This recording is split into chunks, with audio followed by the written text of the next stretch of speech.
یہ جو بن دیکھے اللہ رب العزت کی وحدانیت کی گواہی دینا، حضور صلی اللہ علیہ وسلم کی ختم نبوت کا اقرار کرنا، آپ کی نبوت کو تسلیم کرنا، قرآن مجید کے اوپر ایمان لانا، یہ جو بن دیکھے سودا ہم نے کیا ہے، یہ بہت قیمتی سودا ہے۔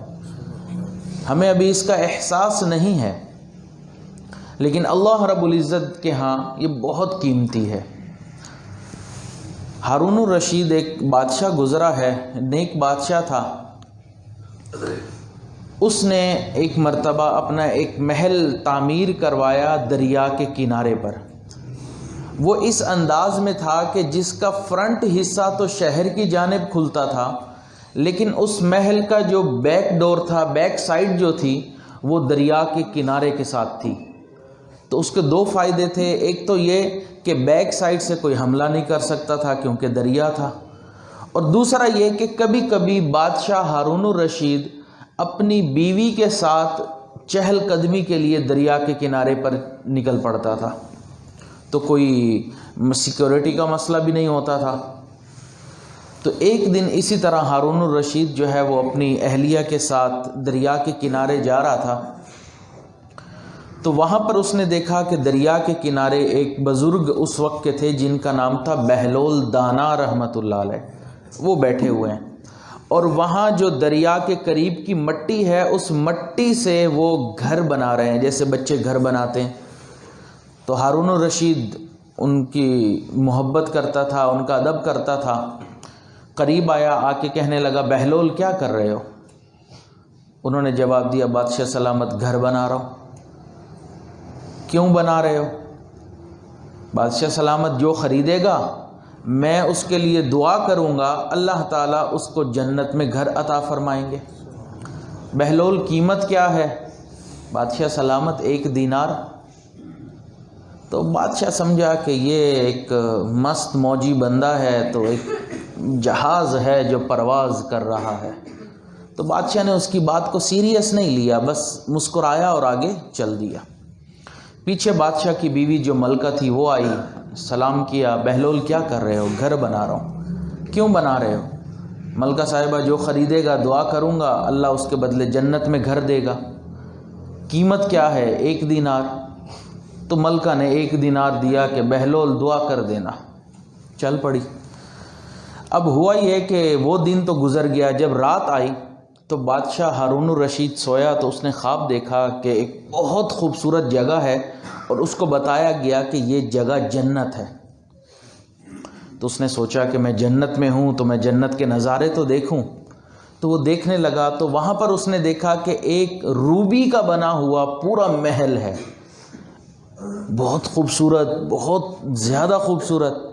جب وہ قریب ہوا تو اس دروازے کے اوپر اس کی بیوی کا نام لکھا ہوا تھا، تو وہ سمجھ گیا کہ یہ میری بیوی کا محل ہے، تو چلو میں دیکھوں۔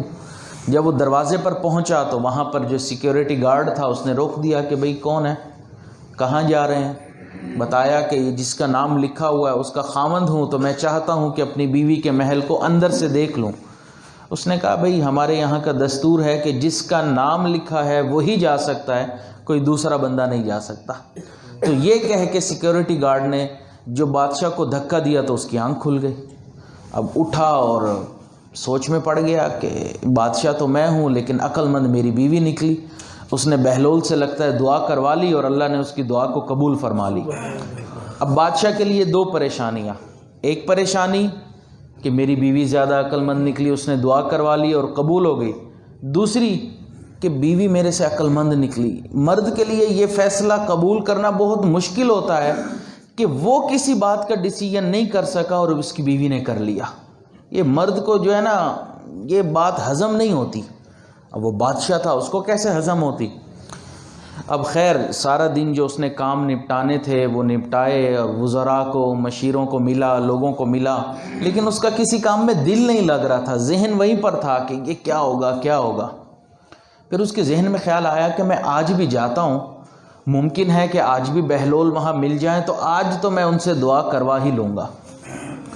خیر شام کا وقت ہوا، بہلول کی ڈھونڈ تلاش میں بادشاہ اپنی بیوی کو لے کر دوبارہ چہل قدمی میں نکلا۔ تو اب نظریں دیکھ رہی ہیں بہلول کہاں بیٹھا ہے، بہلول کہاں بیٹھا ہے۔ اچانک نظر پڑی کہ بہلول دانا وہاں بیٹھے ہیں، قریب آیا، بہلول کیا کر رہے ہو؟ گھر بنا رہا ہوں۔ کیوں بنا رہے ہو؟ جو خریدے گا دعا کروں گا جنت میں اس کو محل ملے گا۔ بہلول قیمت کیا ہے؟ بادشاہ سلامت پوری دنیا کی بادشاہی۔ اب ہارون الرشید پریشان، اس نے کہا کہ بہلول کل تو 1 دینار تھا، آج پوری دنیا کی بادشاہی، میں اگر دینا بھی چاہوں تو میں پوری دنیا کا بادشاہ تو نہیں ہوں، تو اتنی قیمت تو میں دے نہیں سکتا۔ تو بہلول ایک ہی دن میں اتنی زیادہ قیمت بڑھ کیوں گئی؟ تو بہلول نے فرمایا بادشاہ سلامت کل بن دیکھے سودا تھا، آج دیکھا ہوا سودا ہے۔ تو یہ جو آج ہم بن دیکھے اللہ رب العزت کی وحدانیت کی گواہی دے رہے ہیں، یہ اللہ رب العزت کے ہاں بہت مقبول ہے، بہت عظمت والی چیز ہے۔ حضرت یوسف علیہ السلام کے اوپر جب تہمت لگی تو ایک بچے نے گواہی دی، پھر ان کے ساتھ حالات و واقعات ایسے ہوئے کہ وہ جیل میں گئے اور پھر بڑے ہو گئے، پھر اللہ رب العزت نے ان کو وہاں پر بادشاہ بنایا، نبوت بھی عطا فرمائی۔ تو اب وہاں پر ان کے علاقے میں قحط آ گیا، تو حضرت یوسف علیہ السلام نے یوں کیا کہ جو گندم تھی اس کو سٹور کر لیا کہ جو بندہ آئے گا اس قحط کے دور میں وہ اپنے گھر کے افراد بتائے گا، جتنے افراد ہوں گے اتنی بوری کے حساب سے اس کو گندم دے دی جائے گی۔ اگر 10 افراد ہیں تو 10 بوریاں، اس کی قیمت جو ہے وہ اس سے لے لی جائے گی۔ اب یہ ترتیب بن گئی، قحط ہے پورے ملک میں اور لوگ آ رہے ہیں گندم لے رہے ہیں۔ اتنے میں ایک بچہ آیا، آ کے کہنے لگا کہ میں گندم لینا چاہتا ہوں۔ بھئی کتنے افراد ہیں؟ گھر میں اتنے افراد ہیں، اس کو اتنی بوریاں دے دی گئیں۔ کہتا ہے نہیں مجھے اور چاہیے۔ تو ان خادموں نے کہا کہ بھئی یہ ہماری کسٹڈی میں نہیں ہے، اتھارٹی نہیں ہے ہماری کہ ہم آپ کو اور دے سکیں۔ وہاں یوسف علیہ السلام تشریف فرمایا، آپ ان کے پاس چلے جائیں، وہ حکم دیں گے، جتنا دیں گے ہم اتنا دے دیں گے۔ وہ بچہ حضرت یوسف علیہ السلام کے پاس آیا اور آ کے کہنے لگا کہ میں چاہتا ہوں کہ مجھے اور گندم ملے۔ انہوں نے کہا انہوں نے دی تو ہے، کہتا بالکل دی، بٹ اور چاہیے۔ تو حضرت یوسف علیہ السلام نے فرمایا کہ بھئی اس کو کچھ بوریاں اور دے دو۔ وہ بچہ بازید ہو گیا، مجھے اس سے بھی زیادہ چاہیے۔ تو وہ بڑے حیران، انہوں نے کہا خدا کے بندے انہوں نے بھی دی گندم، میں نے بھی تجھے اور زیادہ دے دی، اب اتنی زیادہ تو گندم نہیں دے سکتا۔ تو اس بچے نے آگے سے جواب دیا کہ حضرت اگر آپ کو پتہ چل جائے نا کہ میں کون ہوں تو آپ مجھے بہت ساری گندم دیں۔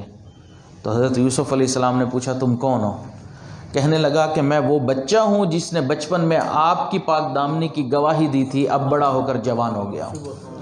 تو حضرت یوسف علیہ السلام کو بہت پیار آیا کہ اس بچے کی وجہ سے میری پاک دامنی مانی گئی اور اس نے گواہی دی۔ تو ان کے دل میں آیا کہ میں جو کر سکتا ہوں اس کے ساتھ کر گزروں۔ انہوں نے بہت ساری اس کو گندم دی۔ اب ظاہری بات ہے وہ بچہ تو اتنی گندم لے کر جا نہیں سکتا تھا، تو ساتھ میں خدام بھی دیے کہ سواریاں بھی دیں کہ یہ ساری گندم اس کے گھر تک پہنچا دی جائے۔ جب اتنا عزت والا معاملہ ہوا تو اللہ تعالیٰ نے وحی فرمائی، میرے پیارے یوسف علیہ السلام اس بچے کے ساتھ اتنا محبوبانہ انداز کیوں اختیار کیا؟ اے اللہ، اس نے میری پاک دامنی کی گواہی دی تھی تو مجھے اس پر اتنا پیار آیا، میرا دل چاہا کہ جو میں اس کو دے سکتا ہوں وہ دے دوں۔ تو اللہ تعالیٰ نے وحی فرمائی، میرے پیارے یوسف علیہ السلام پھر گواہ رہنا، جو دنیا میں میری وحدانیت کی گواہی دے گا جب وہ میرے پاس آئے گا پھر میں اس کو وہ دوں گا جو میں دے سکتا ہوں۔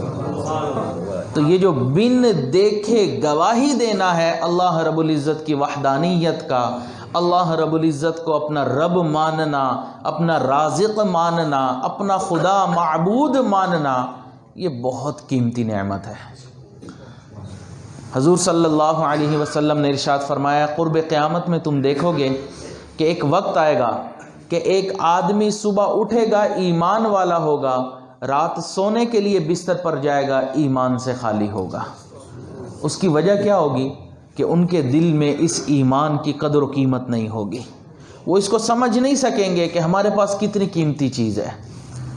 شیخ سعدی رحمۃ اللہ علیہ فرماتے ہیں کہ میں چھوٹا بچہ تھا تو میری والدہ نے مجھے ایک سونے کی یا چاندی کی انگوٹھی بنا کر دی، میں نے پہنی اور باہر نکلا تو مجھے ایک ٹھگ مل گیا۔ اب اس نے دیکھا کہ بچہ چھوٹا ہے، ہاتھ میں قیمتی انگوٹھی ہے، تو اس سے کسی طریقے سے لی جائے۔ تو وہ فرماتے ہیں میرے پاس آیا اور مجھے آ کے اس نے گڑ کی ڈلی دی اور کہنے لگا بچہ اس کو چکھو. میں نے چکھا تو بہت میٹھی. پھر کہتا ہے اپنی انگوٹھی کو چکھو. فرماتے ہیں میں نے منہ میں ڈالا بالکل پھیکی. تو وہ ٹھگ کہنے لگا کہ بچہ یہ میٹھی چیز لے لو، اس کے بدلے یہ پھیکی چیز مجھے دے دو. فرماتے ہیں میں بچہ تھا، میں نے گڑ کی ڈلی لے لی اور وہ انگوٹھی نکال کر اس کو دے دی اور بڑا خوشی خوشی جو ہے گھر آ گیا.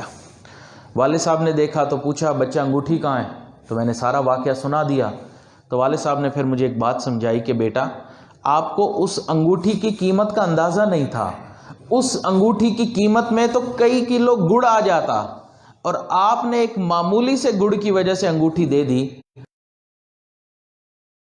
وہ دنیا کو گڑ کی ڈلی کی طرح تمہارے سامنے پیش کرے گا، لیکن تم کبھی دنیا کی خاطر اپنے ایمان کو ضائع نہ کر بیٹھنا. تو یہ ایمان اتنی بڑی نعمت ہے اللہ رب العزت نے ہمیں عطا فرمائی.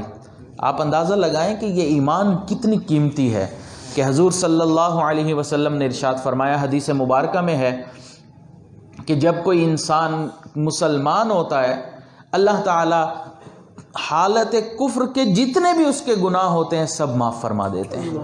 اب ایک انسان ہے، مثال کے طور پر اس کی 100 سالہ زندگی ہے، اس نے 100 سال میں ہر گناہ کیا، شرک کیا، شراب پی، زنا کیا، سود کھایا، رشوت دی، رشوت لی، غیر محرم محرم کی کوئی تمیز ساری زندگی نہیں کی.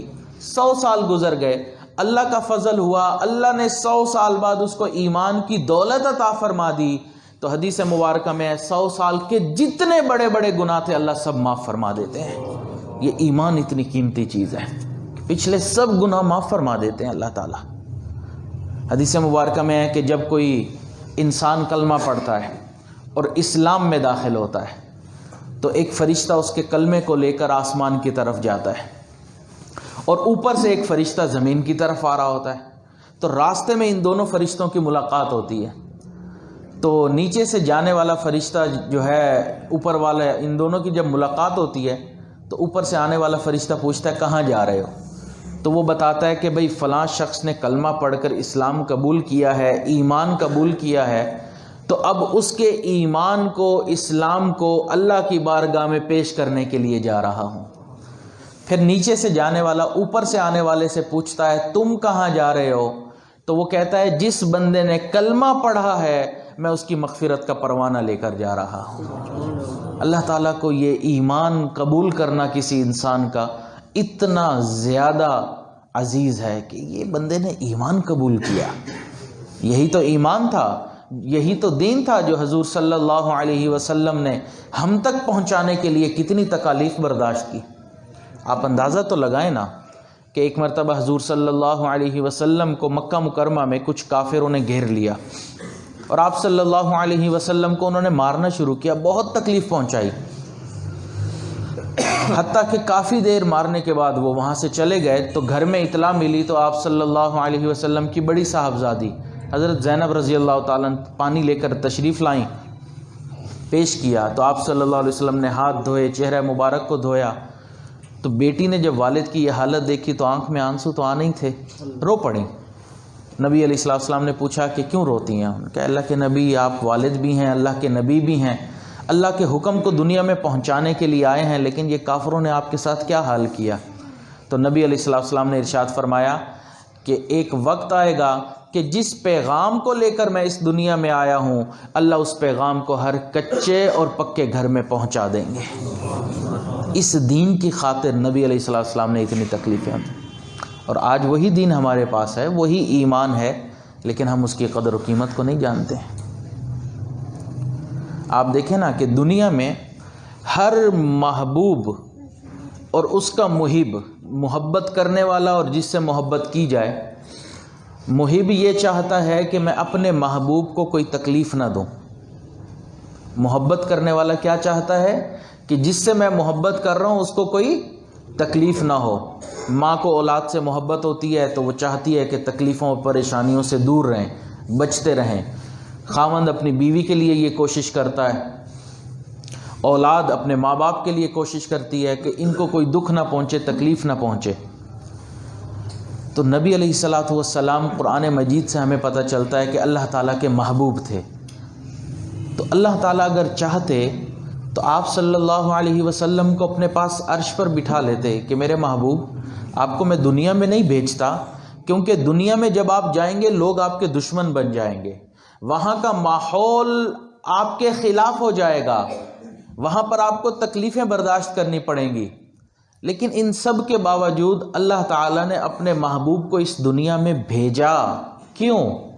یہ بتانا مقصود تھا کہ لوگوں، میرے محبوب کا مقام اور مرتبہ اتنا بلند ہے کہ بعد از خدا بزرگ تو ایک قصہ مختصر، کہ اللہ کے بعد نبی علیہ الصلوۃ والسلام کا مقام ہے، لیکن میرے دین کا مقام کچھ اور ہی ہے۔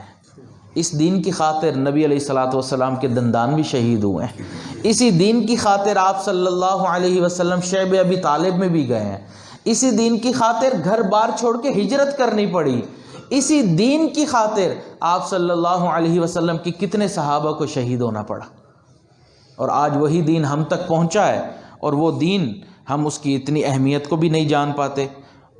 اس پر حضرت مولانا الطاف حسین حالی رحمۃ اللہ علیہ نے کچھ اشعار لکھے۔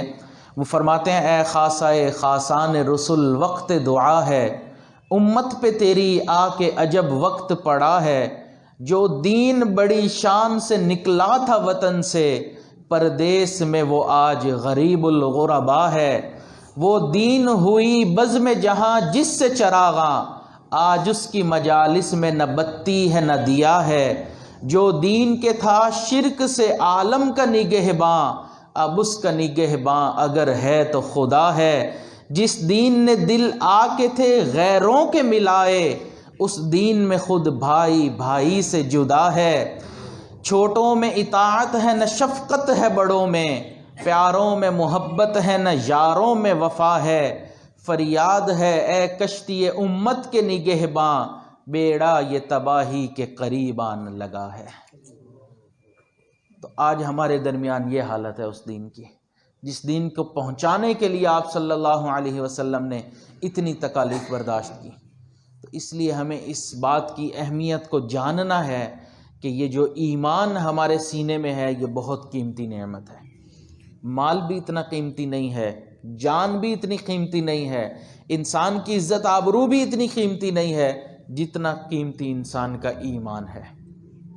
اس لیے اس ایمان کی قدر کرنی چاہیے، اللہ تعالیٰ کا شکر ادا کرنا چاہیے۔ تو 4 باتیں آپ کے سامنے یہ عاجز عرض کرے گا ایمان کے حوالے سے، کہ یہ 4 باتیں ایمان کے حوالے سے ہمیں یاد رہنی چاہیے۔ نمبر 1 کہ ایمان ملتا ہے طلب کے ساتھ۔ ہم لوگ ایک مسلمان گھرانے میں پیدا ہوئے، ماں باپ مسلمان تھے، انہوں نے بچپن سے ہی ہمیں دین سکھایا، ہم مسلمان ہیں، لیکن اللہ رب العزت پھر بھی امتحانات لیتے رہتے ہیں کہ میرا بندہ کیسا ہے۔ اگر تو ہم صحیح معنوں میں مسلمان ہوئے، ایمان والے ہوئے، تو جاتے ہوئے بھی اللہ تعالیٰ ایمان کے ساتھ دنیا سے جانے کی توفیق دیں گے۔ اگر دل میں طلب نہیں ہوئی تو کتنے لوگ ہیں جو بغیر کلمے کے اس دنیا سے چلے جاتے ہیں۔ ایک ڈاکٹر نے ایک کتاب لکھی جس میں اس نے 100 ایسے لوگوں کے واقعات لکھے کہ اس نے کہا کہ میں نے اپنی زندگی میں یہ 100 واقعات مرتے وقت لوگوں کو دیکھا، اور اس میں اس نے لکھا کہ سب کے سب مسلمان تھے، کلمہ گو تھے، ایمان والے تھے، اور میں نے 100 کے 100 لوگوں کو مرتے وقت کلمہ بھی پڑھایا، 100 میں سے صرف 2 لوگوں نے کلمہ پڑھا، باقی بغیر کلمے کے اس دنیا سے چلے گئے، حالانکہ ساری زندگی مسلمان تھے، ایمان والے تھے۔ فرماتا ہے وہ ڈاکٹر صاحب کہ میں نے 1-2 بندوں سے پوچھا کہ میں تمہیں جو کلمہ پڑھا رہا ہوں تم کیوں نہیں پڑھ رہے؟ تو اس نے آگے سے جواب دیا کہ میں پڑھنا چاہ رہا ہوں لیکن میرے زبان میرا ساتھ نہیں دے رہی ہے۔ جس طرح فالج ہو جاتا ہے نا انسان کا جسم، اس کا ساتھ نہیں دیتا، اللہ تعالیٰ پھر آخری وقت میں زبان پر فالج پیدا فرما دیتے ہیں، زبان ساتھ ہی نہیں دیتی، کیونکہ زندگی میں ایمان کی قدر ہی نہیں کی ہوتی، بے طلبی کا مظاہرہ کیا ہوتا ہے۔ تو فقط یہ نہیں ہے کہ ہم مسلمان گھرانے میں پیدا ہو گئے اب ہمارا حق بن گیا، نہیں، اللہ بہت بے نیاز ذات ہے، اس لیے طلب ہونی چاہیے، شکر ہونا چاہیے۔ آپ دیکھیں قرآن مجید سے ہمیں پتہ چلتا ہے کہ وقت کا نبی بھی ہو اور اس کے بیٹے اور بیوی کے دل میں اس ایمان کی طلب نہ ہو، اللہ ان کو بھی بغیر ایمان کے موت عطا فرما دیتے ہیں۔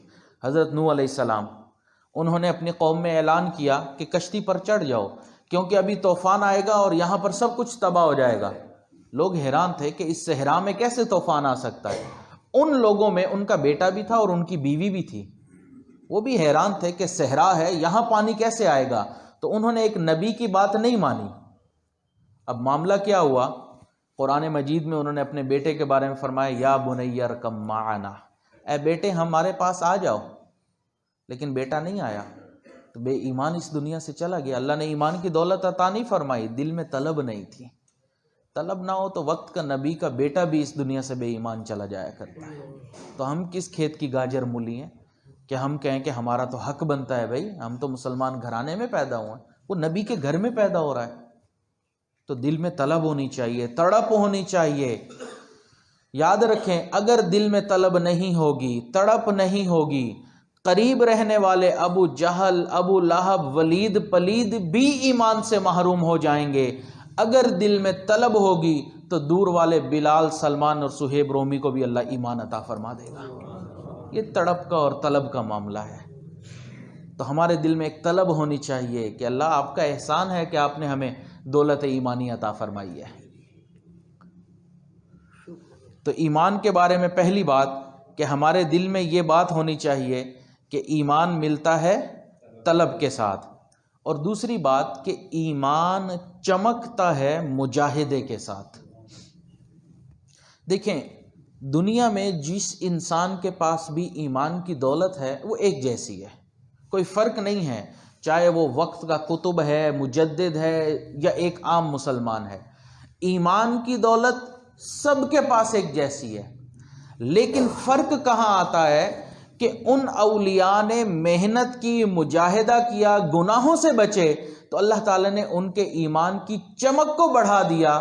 اس عام مسلمان نے مجاہدہ نہیں کیا تو اس کے پاس ایمان تو موجود ہے لیکن اس کی چمک نہیں بڑھی۔ بلب لگے ہوتے ہیں، ایک 100 واٹ کا ہے، ایک 50 واٹ کا ہے، ایک 10 واٹ کا ہے، سب کو بجلی تو ایک جیسی مل رہی ہے نا، لیکن ایک نے اپنے اندر محنت کی، اپنی کیپیسٹی کو بڑھا لیا تو اس کے اندر 100 واٹ کی بجلی آ رہی ہے، ایک کے اندر 50 واٹ کی آ رہی ہے۔ بجلی تو سب کو ایک جیسی ملی نا، تو ایمان تو سب کو ایک جیسا ملتا ہے، آگے اس بندے کے اوپر ہوتا ہے کہ وہ کتنی تقوی والی زندگی گزارتا ہے۔ جتنا تقوی ہوگا اتنا اس کا ایمان جو ہے وہ چمکتا چلا جائے گا۔ یہ جو آپ نے سنا ہوگا جملہ کہ بھئی اکابرین کا اور بزرگوں کا ایمان تو پہاڑ سے بھی زیادہ مضبوط ہوتا ہے، تو ان کو بھی ایمان ویسے ہی ملتا ہے جو باقی مسلمانوں کے پاس ہے، لیکن انہوں نے محنت اور نفس کے خلاف کر کے اللہ کے حکموں کو مان کر اپنے ایمان کو مضبوط کر لیا ہوتا ہے۔ تو ہم بھی اگر محنت کریں، اپنے نگاہوں کی حفاظت کریں، نمازوں کی ادائیگی کریں، سنتوں کے اوپر عمل کریں، تو اللہ تعالی ہمارے ایمان کو بھی چمکا دیں گے۔ تو ایمان چمکتا ہے مجاہدے کے ساتھ، جتنا مجاہدہ ہوگا اتنا انسان کا ایمان چمکتا چلا جائے گا۔ آج دیکھیں نا کہ ہمارے مجاہدے کتنے کمزور ہو گئے کہ ہمیں قرآن مجید، ہمارے پاس اللہ رب العزت کا ایک کلام ہے لیکن ہمیں تلاوت کی توفیق ہی نہیں ہوتی۔ وہ بھی تو ایک نیکی ہے نا، نفس کی مخالفت ہے نا۔ نفس نہیں چاہتا کہ قرآن مجید کی تلاوت ہو اور ہم کرتے بھی نہیں۔ ہم ڈائجسٹ پڑھ لیتے ہیں، ہم ناولز پڑھ لیتے ہیں، اب تو خیر ان کا دور ختم ہو گیا، ہم موبائل پہ کتنا وقت گزار لیتے ہیں۔ کوئی یوٹیوبر ہے تو کوئی ٹک ٹاکر ہے، تو کوئی فیس بک کے اوپر بیٹھا ہے، تو یہی زندگی ہے آج کل نوجوانوں کی، اور قرآن مجید کھول کے پڑھنے کا وقت ہی نہیں ہے۔ تو قرآن مجید کی تلاوت، اسی طرح گناہوں سے بچنا۔ ہم مسجد میں آتے ہیں، نماز پڑھتے ہیں، لیکن ہم نماز پڑھ کے باہر نکلتے ہیں، پھر وہی غیر محرم کے اوپر ہماری نظریں گھوم رہی ہوتی ہیں۔ مجاہدہ تو ہم نے نہیں کیا نا۔ تو مجاہدہ اپنے نفس کے اوپر کرنا پڑتا ہے، غیر محرم سے نظریں جھکانی پڑتی ہیں، حرام چیزوں سے بچنا پڑتا ہے۔ یاد رکھیں جس چیز کو ظاہر میں دیکھنا حرام ہے نا، کہ اگر میرے سامنے کوئی خاتون ہے تو میں اس کو یوں دیکھوں گا تو حرام ہے میرے لیے غیر محرم کو دیکھنا۔ جس چیز کو ظاہری حقیقی آنکھوں سے دیکھنا حرام ہے، اسی چیز کو اس موبائل سکرین کے اندر دیکھنا بھی حرام ہے۔ چاہے اب ہم خبروں کے ذریعے غیر محرم کو دیکھ رہے ہوں، چاہے اخبار کے اندر تصویر کو ہم دیکھ رہے ہوں، چاہے موبائل کے اندر ہم دیکھ رہے ہوں، وہ سب حرام ہے، چاہے ہم ظاہر میں بیٹھے ہوں یا کنڈی لگا کر بیٹھے ہوں۔ تو ایمان چمکتا ہے مجاہدے کے ساتھ، یہ دوسری بات ذہن نشین کر لیں۔ اور تیسری بات کہ ایمان پھیلتا ہے ہجرت کرنے کے ساتھ۔ دیکھیں آپ صلی اللہ علیہ وسلم مکہ مکرمہ میں موجود ہیں، تو ایمان کی تبلیغ کہاں ہو رہی ہے؟ ایک گھر کے اندر، دار ابی ارقم کے اندر، ٹھیک ہے؟ وہیں ایمان سب آ رہے ہیں اور وہیں پر ایمان صحابہ کرام قبول کر رہے ہیں۔ حضرت عمر رضی اللہ تعالیٰ نے جب ایمان لائے تو عبادت تو کھل کر ہونے لگی، لیکن ابھی ایمان اتنا نہیں پھیلا تھا، دین اتنا نہیں پھیلا تھا۔ لیکن جب آپ صلی اللہ علیہ وسلم نے ہجرت فرمائی، پھر وہاں سے دین اسلام پوری دنیا میں پھیل گیا تھا۔ تو ایمان پھیلتا ہے ہجرت کے ساتھ۔ اب ہم لوگ چونکہ دارالامن میں ہیں، ایک مسلمان ملک میں رہتے ہیں، تو ہم تو ہجرت نہیں کریں گے، تو ہمارا کیا معاملہ ہوگا؟ تو علماء نے فرمایا کہ جو لوگ ایسے مقام پر ہیں کہ وہ ظاہری ہجرت تو نہیں کر سکتے، ان کو چاہیے کہ وہ اپنے باطن میں ہجرت کریں۔ باطن میں ہجرت کا کیا مطلب؟ کہ گناہوں والی زندگی کو چھوڑ کر نیکی والی زندگی کی طرف آ جائیں، یہ باطنی ہجرت ہوتی ہے۔ تو یہ جو اولیاء اللہ ہوتے ہیں اور یہ جب کہیں پہنچتے ہیں اور لوگ چہرہ دیکھ کر کئی دفعہ اسلام قبول کر لیتے ہیں، وہ کیوں؟ کیونکہ انہوں نے اپنے باطن میں ہجرت کی ہوتی ہے، گناہوں سے بچ کر نیکی والی زندگی گزار رہے ہوتے ہیں۔ ہم نے اپنی زندگی میں کئی مرتبہ ایسے واقعات دیکھے۔ حضرت والد صاحب کے ساتھ ہم ایک مرتبہ جنگل میں موجود تھے، ساؤتھ افریقہ میں، وہاں پر باہر کھڑے تھے تو ایک افریقن آیا اور آ کے کہنے لگا میں نے آپ کا چہرہ دیکھا ہے، بس مجھے کلمہ پڑھا کر مسلمان کر دیجئے۔ کوئی اس سے بات نہیں ہوئی، کوئی کلام نہیں ہوا، نہ جان نہ پہچان۔ وہ آیا اور اس نے کلمہ پڑھا اور اس کے بعد چلا گیا۔ یہ جو چہرہ دیکھ کر اللہ ایمان کی دولت عطا فرماتے ہیں، وجہ کیا ہے؟ کہ ان لوگوں نے اپنے باطن میں ہجرت کی ہوتی ہے، اور پھر ان کا ظاہری عمل دین کی تبلیغ کا سبب بن جاتا ہے۔ تو ایمان پھیلتا ہے ہجرت کرنے سے۔ اور چوتھی اور آخری بات کہ ایمان محفوظ رہتا ہے حقوق کی ادائیگی اور صحبت اولیاء کی وجہ سے۔ حقوق دو طرح کے ہیں، ایک ہیں حقوق اللہ اور ایک ہیں حقوق العباد۔ حقوق اللہ، اللہ رب العزت کے جو حقوق ہم پر ہیں کہ ہم نماز پڑھیں، اللہ کے حکموں کو پورا کریں، ہم روزہ رکھیں، زکوٰۃ دیں، جو فرائض ہیں۔ اور حقوق العباد جو لوگوں کے ہم پر حقوق ہیں، پڑوسیوں کے حقوق ہو گئے، ماں باپ کے حقوق ہو گئے، اولاد کے حقوق ہو گئے، بیوی کے حقوق ہو گئے، ہم ان کی ادائیگی بھی کریں۔ آپ دیکھیں نبی علیہ الصلوۃ والسلام نے حقوق کے حوالے سے کتنی اہم بات ارشاد فرمائی۔ آپ صلی اللہ علیہ وسلم نے ارشاد فرمایا من غش فلیس منا، جس نے ملاوٹ کی وہ ہم میں سے نہیں۔ اب یہ ملاوٹ کرنا چیزوں میں، یہ حقوق العباد میں سے ہے نا، لوگوں کا حق ہے کہ ان کو تم خالص چیز کھلاؤ، ملاوٹ شدہ چیز مت کھلاؤ۔ فلیس منا، وہ ہم میں سے نہیں، یعنی کہ جیسے ایک خاوند اپنی بیوی کو طلاق دے دے نا، تیرا میرا آج سے کوئی تعلق ہی نہیں، تو ملاوٹ کرنے والوں کے لیے نبی علیہ السلام نے کیا فرمایا؟ جو ملاوٹ کرتا ہے اس کا اور میرا کوئی تعلق ہی نہیں ہے۔ تو ایمان کیسے محفوظ رہے گا اگر نبی سے ہی تعلق نہیں ہوگا؟ ایک حدیث مبارکہ میں نبی علیہ السلام نے ارشاد فرمایا لیس منا من لم یرحم صغیرنا ویؤقر کبیرنا، وہ ہم میں سے ہی نہیں ہے جس نے چھوٹوں پر شفقت نہ کی اور بڑوں کا اکرام نہ کیا۔ تو ہم بچوں پر شفقت بھی کریں، بچوں کے ساتھ کھیلیں۔ بعض حضرات ہوتے ہیں نا کہ ان کو بچوں کے ساتھ کھیلنا اچھا نہیں لگتا، بچے تھوڑا سا شور مچا لیں تو وہ اچھا نہیں لگتا، گھر میں بچے اگر تھوڑی شرارت کر لیں تو وہ اچھا نہیں لگتا۔ ماں بھی بچوں کو سمجھا رہی ہوتی ہے خدا کا واسطہ ہے تمہارا باپ گھر میں آنے والا ہے، تھوڑی دیر کے لیے چپ کر جاؤ۔ بچے بھی سوچتے ہیں باپ ہے یا پاپ ہے، بچے ہیں شور تو کریں گے، شرارتیں، ایک ہے شرارتیں کرنا، ایک ہے بدتمیزی کرنا۔ بدتمیزی تو ناقابل برداشت ہے، اس کے اوپر تو ان کو ڈانٹ ڈپٹ بھی ہونی چاہیے، سمجھانا بھی چاہیے۔ باقی ہے اچھل کود کرنا، شرارتیں کرنا، وہ تو بچے کریں گے۔ ہمارے دادا شیخ حضرت مرشد عالم خواجہ غلام حبیب رحمۃ اللہ علیہ فرمایا کرتے تھے بے سے بکری کا بچہ بے سے بندر کا بچہ اور بے سے بندے کا بچہ. فرماتے تھے یہ تینوں آرام سے بیٹھے ہوں تو سمجھ لو بیمار ہیں، ورنہ یہ آرام سے بیٹھ نہیں سکتے ہیں. تو بچہ ہے تو شرارتیں تو وہ کرے گا. آپ صلی اللہ علیہ وسلم کے خادم تھے حضرت انس رضی اللہ تعالیٰ. ان کی والدہ نے ان کو انگور دیے کہ نبی علیہ الصلوۃ والسلام کی خدمت میں دے دینا. اب وہ لے کر آ رہے ہیں، انہوں نے ایک انگور توڑا، منہ میں ڈالا، اوہ کیا مزے کا انگور تھا. دوسرا توڑا، وہ بھی کھایا. تیسرا، کرتے کرتے نبی علیہ الصلوۃ والسلام تک پہنچتے اس سے پہلے سارے انگور کھا لیے. خاموش رہے، کچھ اطلاع نہیں دی کہ کیا معاملہ ہوا. کچھ دنوں کے بعد حضرت انس رضی اللہ تعالیٰ کی والدہ آئیں، نبی علیہ السلام سے گفتگو ہوئی تو پوچھا اللہ کے نبی میں نے آپ کو انگور بھجوائے تھے، کیسے لگے؟ مجھے تو کوئی انگور نہیں ملے. انس کے ذریعے بھجوائے تو تھے، بلوایا، معاملہ کھلا تو پتہ چلا تو وہ تو راستے میں ہی سارے کھا گئے.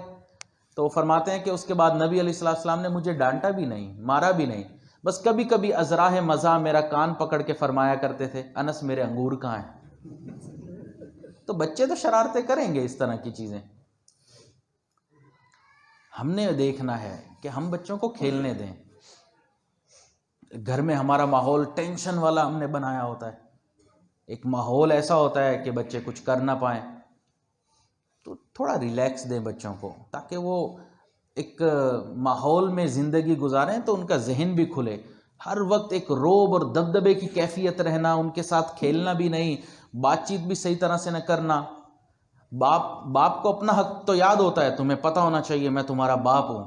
بیٹے کیا حق ہیں وہ حق یاد نہیں ہوتے. میں تو تمہارا باپ ہوں، تمہیں میرا ادب کرنا ہے، تمہیں میری بات ماننی ہے. بیٹا کیا چاہتا ہے اس کی کوئی پرواہ نہیں ہے. بس ہم جو چاہ رہے ہیں، ہم جو کہہ رہے ہیں وہی پورا ہونا چاہیے. نوجوان ہے، نوجوانی کی نیند سب کو پتہ ہے انتہائی گہری نیند ہوتی ہے. کئی مرتبہ تو پاس آ کے کوئی ڈھول بھی بجا لے انسان کی آنکھ نہیں کھلتی ہے، اتنی گہری نیند ہوتی ہے. اب دو طریقے ہیں نماز میں اٹھانے کے. فجر کی نماز کا وقت ہو گیا، ایک نوجوان ہے گہری نیند سو رہا ہے، جلدی سے اٹھ، اللہ کی حکم کو پورا کر، کیا ہر وقت یہاں پر بیل کی طرح سویا رہتا ہے، تجھے کوئی پرواہ نہیں ہے. ایک یہ طریقہ ہے. ایک یہ طریقہ ہے کہ انسان آئے، سر پر پیار کرے، ہاتھ پھیرے، بیٹا اٹھیں اور آپ نماز ادا کریں. لیکن نہیں، ہم نے تو یہ طریقہ کبھی سیکھا ہی نہیں ہے کہ بھئی یہ بھی اٹھانے کا کوئی طریقہ ہوتا ہے. کتنے لوگ ہیں اپنے اولاد کو لے کر آتے ہیں، حضرت یہ میرا بیٹا ہے اس کے لیے دعا کریں. ٹھیک ہے دعا کر دیں گے. حضرت یہ بہت نالائق ہے، پڑھائی میں توجہ ہی نہیں دیتا، اس کا پڑھائی میں دھیان ہی نہیں، پڑھائی کے علاوہ ہر وقت کھیل کود میں لگا رہتا ہے، موبائل پہ لگا رہتا ہے. اب بیٹا وہیں پر بیٹھا اپنا سر جھکا کر شرم سے پانی پانی ہو رہا ہوتا ہے، باپ کو کوئی پرواہ نہیں ہوتی ہے. کیا اس کے دل میں باپ کی عزت باقی رہے گی؟ دیکھیں آپ نے دعا کروانی ہے، بیٹے کو سائٹ پہ بھیج دیں، اس کے بعد بتا دیں کہ میرا بیٹا ایسا ہے، آپ اس کے لیے دعا کر دیں. اس کے سامنے اس کی بے عزتی ایک غیر کے سامنے کیوں کی جا رہی ہے؟ اس کے دل میں تو عزت نہیں رہے گی نا. طریقے ہیں، اور آج کل کا معاشرہ سب کو پتہ ہے کہ کس طرح سوشل میڈیا کی وجہ سے اور اس کی وجہ سے کتنا ذہن بچوں کا تبدیل ہو رہا ہے. تو اب وہ دور نہیں ہے، ہمیں پیار سے بچوں کو لے کر چلنا پڑے گا. تو حقوق کی ادائیگی. اب آپ کہیں گے بچوں کے اتنے حقوق بیان فرما دیے ہیں، تو ماں باپ کے حق تو ماشاءاللہ سب کو پتہ ہے. بیوی کے حق بھی سمجھ لیجئے تھوڑے سے، کہ بیوی جو ہے ہم اس کے ساتھ بھی پیار محبت کا معاملہ رکھیں. کتنے ایسے واقعات سامنے آتے ہیں ماشاءاللہ، تبلیغ میں وقت لگا ہوتا ہے، شیخ کی صحبت میں رہنے والے ہوتے ہیں، مدرسے سے فارغ التحصیل عالم ہوتے ہیں، دیندار ہوتے ہیں، یا دوسری طرف دنیا میں ایک اونچا سٹیٹس ہوتا ہے، لیکن اس کے باوجود اپنی بیوی کے اوپر ہاتھ اٹھا رہے ہوتے ہیں. یہ کیسا مسلمان ہے؟ جو بیوی ہے اس کی، وہ ایک آزاد گھر میں پیدا ہوئی، آزاد اس کے ماں باپ تھے، آزاد اس کے بہن بھائی تھے، آزادانہ اس نے زندگی گزاری. ان کے ماں باپ نے بھی ایک آزاد مرد سے اپنی بیٹی کی شادی کروائی. پھر شادی کے بعد مرد کیوں سمجھتا ہے کہ اب یہ میری باندی بن گئی ہے، اب تو میرا حکم اس کے اوپر لازمی چلنا چاہیے؟ بھئی آپ باندی تو خرید کر گھر نہیں لائے نا، آپ اپنی بیوی لے کر آئے ہیں، اور پھر اپنی بیوی کے اوپر ہی ہاتھ اٹھا لینا. اللہ قرآن مجید میں ارشاد فرما رہے ہیں ہن لباس لکم وانتم لباس لہن، کہ میاں بیوی ایک دوسرے کے لیے ایسے ہیں جیسے لباس انسان کا ہوتا ہے. اب انسان کے لباس اور جسم سب سے زیادہ قریب انسان کے جسم کے کیا ہوتا ہے؟ لباس ہوتا ہے نا. تو یعنی کہ اپنی بیوی کو اتنا قریب رکھو کہ لباس جتنا تمہارے جسم کے قریب ہے، کوئی تیسرا درمیان میں نہ آئے. لیکن ہم درمیان میں اپنی ماں کو لے آتے ہیں، اپنے باپ کو لے آتے ہیں، اپنے بھائی کو لے آتے ہیں، اپنی بہن کو لے آتے ہیں. میاں بیوی میں لڑائی ہو رہی ہے تو میری بہن نے یہ کہا، تو کون ہوتی ہے یہ بولنے والی؟ میری ماں نے، وہ بیچاری چیختی چلاتی رہتی ہے، ایسی کوئی بات نہیں ہوئی. نہیں، اس کی ہم نے تو یقین کرنی کوئی نہیں. ہمیں اپنی ماں یاد آتی ہے، باپ یاد آتے ہیں، بہن یاد آتی ہے، بھائی یاد آتا ہے، جس سے ہم نکاح کر کے لے کر آئے، وعدہ کر کے لائے کہ اس کو خوشیوں والی زندگی دیں گے. اس کے لیے اپنے گھر کو ہم نے عذاب بنایا ہوتا ہے. اب جو لباس ہے، کوئی انسان لباس نہیں پھاڑتا. کیوں؟ کیونکہ اس کو پتہ ہے کہ اپنے ہی لباس پھاڑنے میں ہماری اپنی ہی بے عزتی ہے. ایک انسان باہر نکل کے لباس پھاڑنا شروع کرے تو لوگ اسے پاگل کہیں گے. اگر اپنے لباس کو پھاڑنا انسان پاگل بنے گا اور اپنی ہی بے عزتی ہے، تو اپنی بیوی پر ہاتھ اٹھانے والا کیسے عزت والا انسان ہو سکتا ہے؟ تو یہ کوئی مردانگی نہیں ہے. بیویوں کو تنگ کرنا، ٹیز کرنا، ان کو ذہنی کوفت پہنچانا، تانے دینا. بھئی اگر آپ دونوں خوشی والی زندگی گزاریں تو اچھا ہے نا. وہاں پہ تو ہمیں حقوق یاد نہیں آتے ہیں.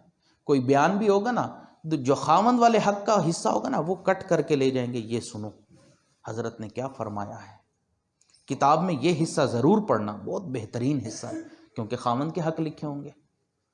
اور سیم بالکل ایگزیکٹ یہی چیز بیویوں پر بھی لاگو ہوتی ہے کہ ان کو بھی چاہیے کہ اپنے گھر کو گھر کی طرح رکھیں، نہ کہ جہنم کی طرح اس کو بنا کے رکھیں کہ جب خاوند آئے ہر وقت تانے، شکوے، شکایات. یہ محبت کے ساتھ انسان رہے، میاں بیوی ہیں. تو یہ حقوق کی چونکہ بات ہو رہی ہے کہ نبی علیہ الصلوۃ والسلام نے حق ایک دوسرے پر رکھے ہیں کہ حقوق پورے ہوں گے تو انسان کا ایمان محفوظ رہے گا. آپ صلی اللہ علیہ وسلم کے بارے میں حضرت عائشہ رضی اللہ تعالیٰ عنہ فرماتی ہیں کہ جب بھی نبی علیہ الصلوۃ والسلام گھر تشریف لاتے تھے، ہمیشہ مسکراتے چہرے کے ساتھ آتے تھے اور اپنے اہل خانہ کو سلام کیا کرتے تھے. ہم دوستوں میں تو بہت خوش ہوتے ہیں، خوب گپیں لڑائی ہوتی ہیں اور خوب ہنسی مذاق ہوتا ہے. گھر جاتے ہی چہرے تیوریاں چڑھ جاتی ہیں. بھائی یہ کیا جہاں خوش ہونا چاہیے، جہاں شریعت ہمیں خوش ہونے کا حکم دے رہی ہے اور کہہ رہی ہے، ہم وہاں پہ خوش نہیں ہوتے. اس کا کیا مطلب ہے؟ کہ ہماری طبیعتیں اتنی بگڑ گئی جو شریعت کی مخالفت کر رہی ہیں. شریعت تو یہ نہیں کہہ رہی، شریعت تو کہہ رہی ہے گھر میں جاؤ تو خوش رہو نا. ایک آدمی کو اپنی بیوی سے کوئی شکوے شکایت ہوئے تو سوچا کہ حضرت عمر رضی اللہ تعالیٰ عنہ کے پاس جاتا ہوں، وہ ذرا تھوڑے سخت ہیں تو وہ تو پھر مجھے حکم دیں گے نا کہ ذرا بیوی کو کنٹرول میں رکھو.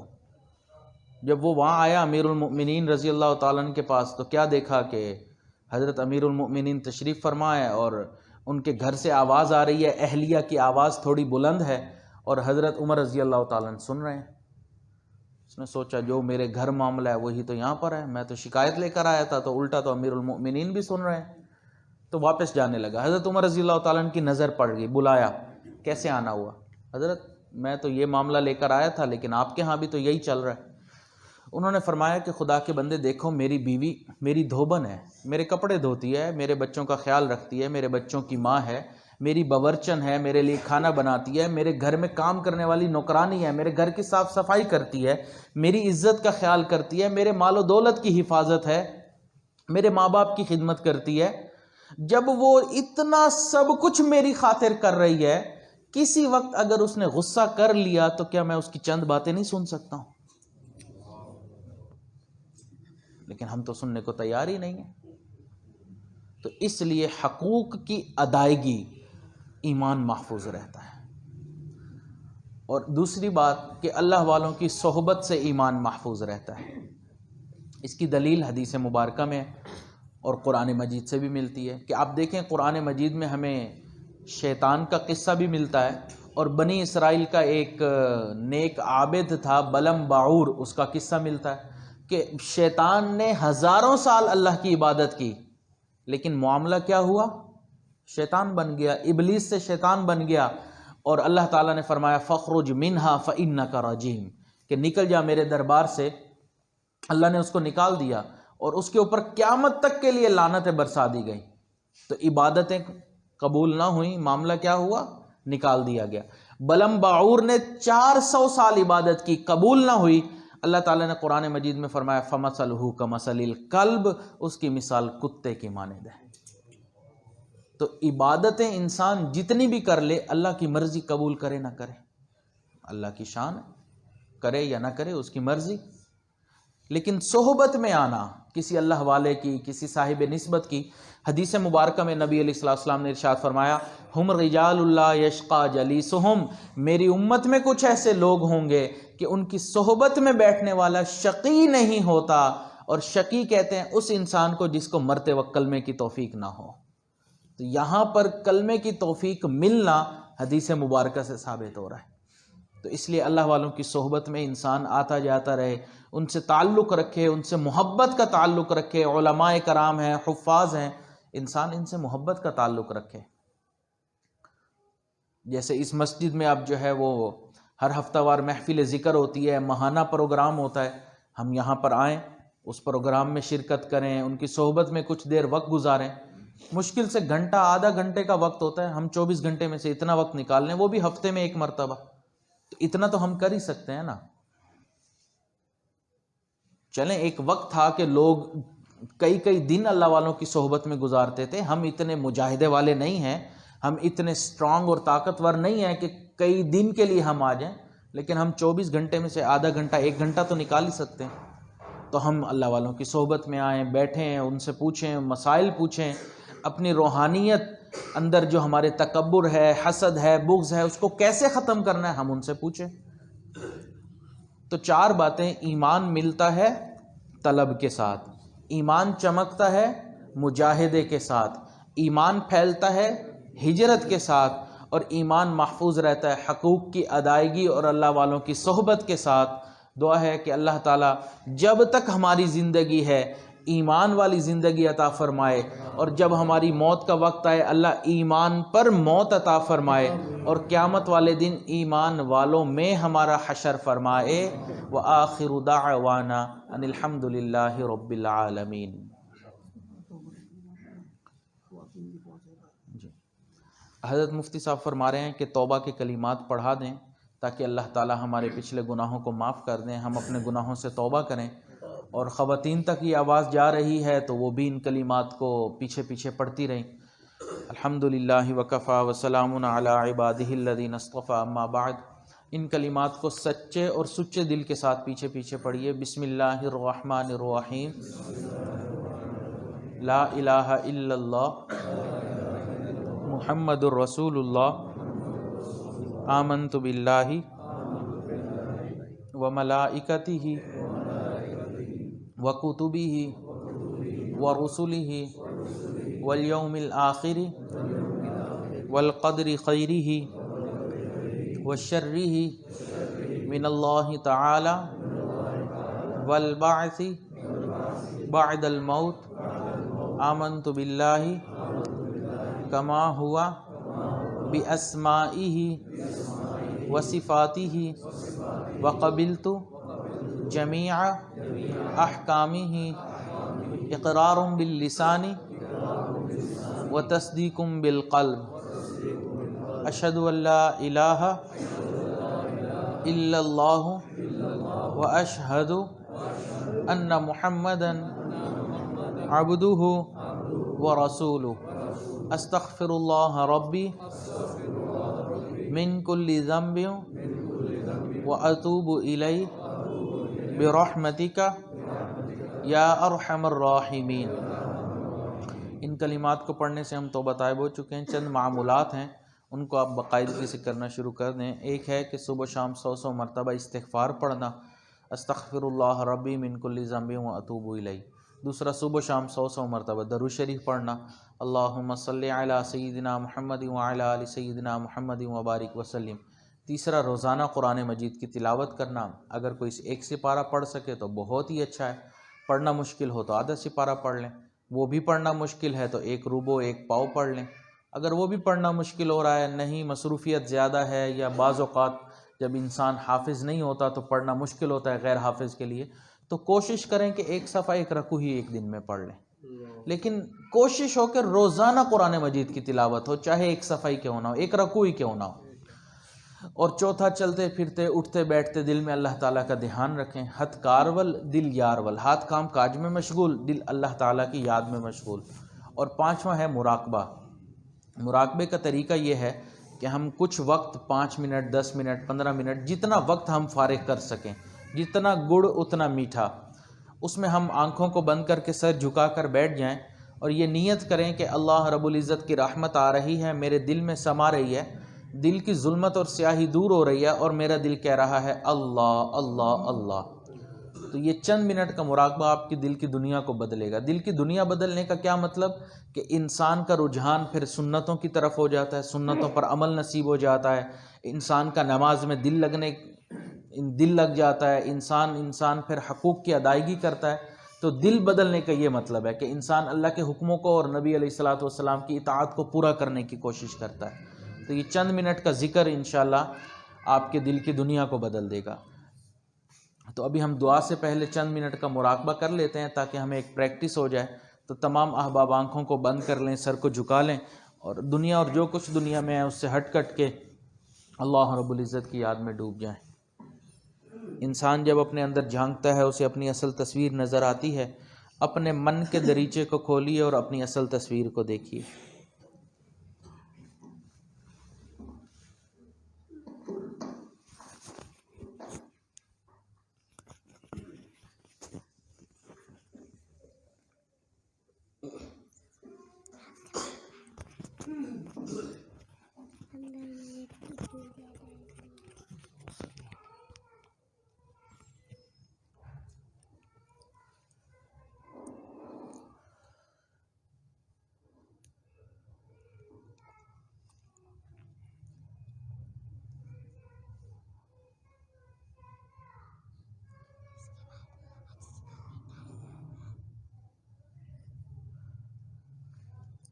پردہ عیبوں کا میرے، پردہ عیبوں کا میرے، مجھ پہ پڑا رہنے دے،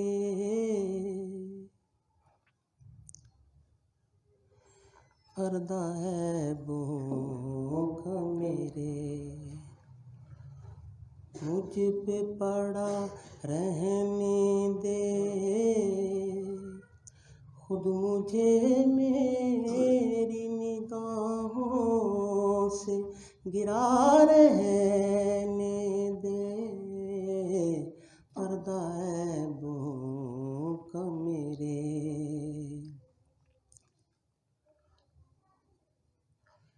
تیری آغوش محبت ہے میری جائے پناہ، تیری آغوش محبت ہے میری جائے پناہ، تیری آغوش محبت ہے میری جائے پناہ، تیری آغوش محبت ہے میری جائے پناہ، خار کو پھول کے دامن میں چھپا رہنے دے،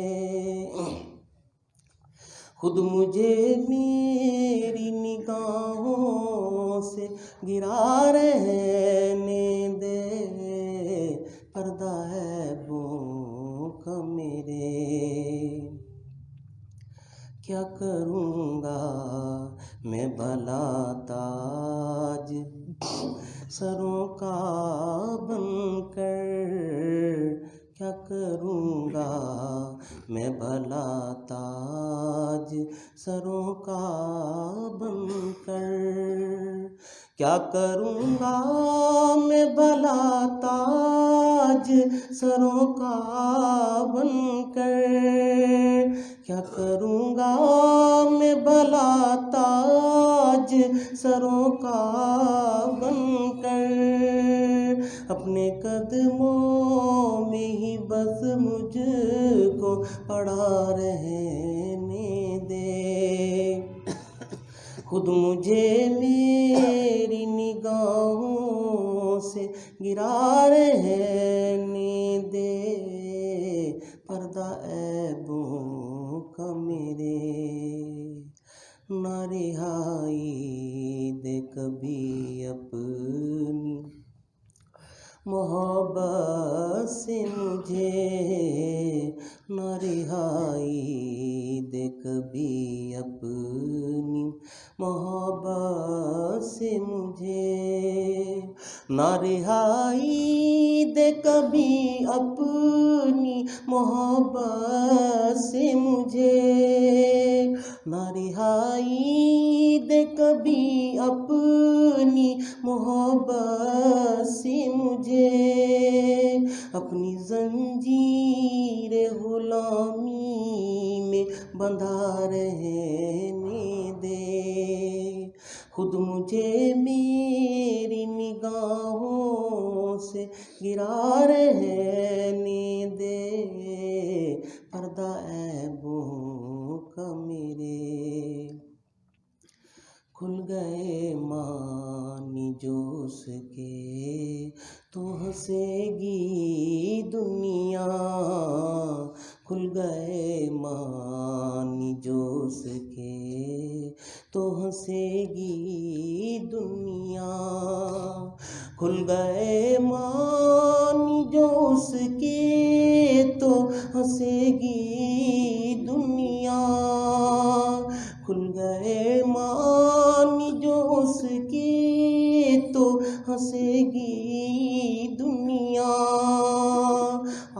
اس حرف غلط کو تو مٹا رہنے دے، خود مجھے میری نگاہوں سے گرا رہنے دے، پردہ عیبوں کا میرے کہاں پیدا ہوا کب مر گیا کب زندہ رہا، کہاں پیدا ہوا کب مر گیا کب زندہ رہا، کہاں پیدا ہوا کب مر گیا کب زندہ رہا، کہاں پیدا ہوا کب مر گیا کب زندہ رہا، مجھ کو بے نام و نشاں بار خدا رہنے دے، خود مجھے میری نگاہوں سے گرا رہنے دے، پردہ عیبوں کا میرے عیبوں کو نہ مخلوق پہ کر فاش خدا، میرے عیبوں کو نہ مخلوق پہ کر فاش خدا، میرے عیبوں کو نہ مخلوق پہ کر فاش خدا، میرے عیبوں کو نہ مخلوق پہ کر فاش خدا، دامن عفو میں بس مجھ کو چھپا رہنے دے، خود مجھے میری نگاہوں سے گرا رہنے دے، پردہ عیبوں کا میرے اپنی رحمت سے کبھی دور نہ فرما یا رب، اپنی رحمت سے کبھی دور نہ فرما یا رب، اپنی رحمت سے کبھی دور نہ فرما یا رب، اپنی رحمت سے کبھی دور نہ فرما یا رب، در مرشد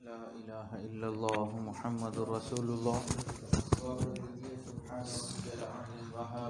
اللہم صلی علی سیدنا محمد وعلی آل سیدنا محمد وبارک وسلم ربنا آتنا فی الدنیا حسنۃ وفی الآخرۃ حسنۃ وقنا عذاب النار ربنا لا تزغ قلوبنا بعد اذ ہدیتنا وہب لنا من لدنک رحمہ انک انت الوہاب۔ اللہ ہم آپ کے عاجز و مسکین بندے ہاتھ اٹھائے بیٹھے ہیں، اللہ رحم و کرم والے معاملے فرما، اللہ کبھی بھی اپنے در سے دور نہ فرما، اللہ کبھی بھی خالی ہاتھ نہ لوٹا، اللہ اپنے عشق کی آتش ہمارے سینوں میں پیدا فرما، ہمارے انگ انگ روئیں روئیں سے اپنے ذکر کو جاری فرما، ہڈی ہڈی بوٹی بوٹی میں اپنی یاد کو پیدا فرما، اللہ جو گناہ ہمیں یاد ہیں وہ بھی معاف فرما، اللہ جو گناہ کر کے بھول چکے ہیں وہ بھی معاف فرما، اللہ جو گناہ اللہ ہم نے دن میں کیے معاف فرما، جو راتوں میں کیے معاف فرما، اللہ جو گناہ محفلوں میں کیے معاف فرما، جو گناہ تنہائیوں میں کیے معاف فرما، اللہ رحم و کرم والے معاملے فرما، اللہ کبھی بھی نفس و شیطان کے حوالے نہ فرما، اللہ کبھی بھی غیر کے حوالے نہ فرما، اللہ کبھی بھی اے اللہ غیر کے حوالے نہ فرما، اللہ ہمیشہ اپنی سرپرستی والا معاملہ فرما، اللہ غیر کی محتاجی سے ہماری حفاظت فرما، اللہ سیدھا رستہ مل جانے کے بعد بھٹکنے سے محفوظ فرما، علم حاصل ہو جانے کے بعد جہالت کے کاموں سے ہماری حفاظت فرما، اللہ کرم والے معاملے فرما۔ پیارے اللہ دور قریب سے جو لوگ یہاں موجود ہیں اللہ سب کو بری نظر سے محفوظ فرما، برے اثر سے محفوظ فرما، جادو ٹونے سے ہماری حفاظت فرما، برا چاہنے والوں کی برائی سے حفاظت فرما، دوستی کے رنگ میں دشمنی کرنے والوں سے حفاظت فرما، اللہ ہمارے ایمان کی حفاظت فرما، اللہ ہمارے جان مال عزت آبرو کی حفاظت فرما، اے اللہ ہمارے تینوں حرم کی حفاظت فرما، اللہ ہمارے اس پیارے ملک کی حفاظت فرما، اللہ دعوت و تبلیغ کے کام کی حفاظت فرما، جہاں اللہ لوتی ان خانقاہوں کی حفاظت فرما، اللہ مدارس عربیہ کی حفاظت فرما، اللہ امت مسلمہ کے جان مال عزت آبرو کی حفاظت فرما، اللہ جو اولاد نرینہ کے طلبگار ہیں ان کو نیک صالح متقی اولاد نرینہ عطا فرما، جو صاحب اولاد ہیں اللہ ان کی اولادوں کو نیکوکار بنا، فرما بردار بنا، والدین کی آنکھوں کی ٹھنڈک بنا، اللہ جن گھروں میں جوان بچے بچیاں موجود ہیں اللہ ان کے مستقبل کو روشن فرما، والدین کے لیے فرض ادا کرنے آسان فرما، اللہ جو بیمار ہیں اللہ ان کو شفائے کاملہ عاجلہ مستمرہ دائمی نصیب فرما، اللہ اس مسجد کو نیک متقی نمازیوں سے آباد فرما، اللہ قیامت تک کے لیے اللہ اس جگہ کو آباد فرما، اے اللہ رحم و کرم والے معاملے فرما، اے اللہ کرم والے معاملے فرما، اللہ ہم نے جو مانگا عطا فرما، جو مانگنا چاہیے تھا نہیں مانگ سکے اللہ ہمیں وہ بھی عطا فرما، اللہ حضرت مفتی احمد علی صاحب حافظہ اللہ اور حضرت قاری عبید اللہ رحیمی صاحب حافظہ اللہ یا ان کے جتنے بھائی ہیں اللہ سب میں اتفاق و اتحاد نصیب فرما، الفتیں محبتیں مودتیں پیدا فرما، اللہ ان حضرات کے فیض کو عالم کے کونے کونے تک پہنچا، اے اللہ جان مال عزت آبرو کی حفاظت فرما، اللہ ان کی قیامت تک آنے والی نسلوں میں دین کو جاری اور ساری فرما، اللہ ہماری ان دعاؤں کو اپنی رحمت سے قبول فرما، ربنا تقبل من اللہ جو مستورات آئی ہوئی ہیں اللہ ان کے دلوں میں جو نیک تمنائیں ہیں اللہ آپ جانتے ہیں، ان نیک تمناؤں کو قبول فرما، اللہ گھر کی زندگی کو جنت کی زندگی کا نمونہ بنا، اللہ ان کو بچوں کی خوشیاں نصیب فرما، خامدوں کی خوشیاں نصیب فرما، اے اللہ گھر کی خوشیاں نصیب فرما، اللہ جو کام کی وجہ سے پریشان ہیں نوجوان اللہ ان کے کام کاج کو اے اللہ بہتر فرما، جو کام کی تلاش میں ہیں اللہ ان کو کام کی تلاش میں آسانی فرما، اے اللہ ان کو بہترین بہترین روزگار نصیب فرما، حلال پاکیزہ طیب آسان وافر رزق نصیب فرما۔ اللہ ہماری ان دعاؤں کو اپنی رحمت سے قبول فرما۔ ربنا تقبل منا انک انت السمیع العلیم وتب علینا انک انت التواب الرحیم، وصلی اللہ تعالی علی خیر خلقہ سیدنا محمد وعلی آلہ واصحابہ اجمعین برحمتک یا ارحم الراحمین۔